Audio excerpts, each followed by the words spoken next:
Hello everyone, welcome back to WebTech tutorial. Today, I'll be guiding you through how you can log into Starbucks employee account. So keep watching the video till the end to learn how and subscribe to our channel by hitting the subscribe button. And don't forget to press the bell icon so that you'll receive instant notifications as soon as we post another video. Go to your web browser, and as soon as you do that, type in www.starbucks.com and enter. As soon as you do that, you'll reach to the official website of Starbucks. In order to sign into your account, click on the sign in button at the upper right corner of the screen.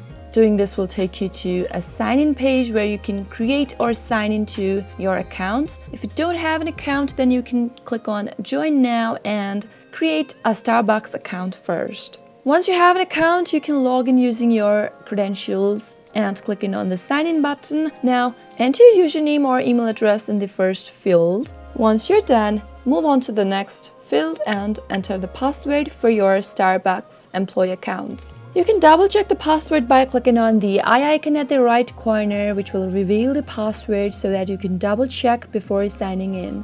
If you want to stay signed in, then leave the box as it is, but if you don't want to do that since you are using a shared or a public device, you should uncheck this box before signing in.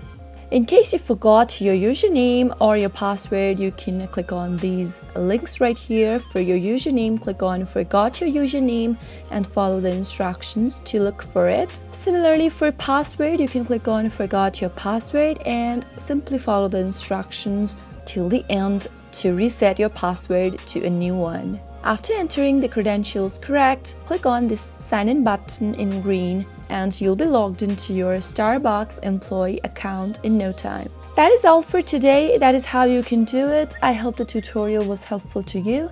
If it was, go ahead and give it a thumbs up. Feel free to comment down below in the comment box if you have a question or a feedback for us. I'll see you soon with more tutorial episodes. Goodbye till then.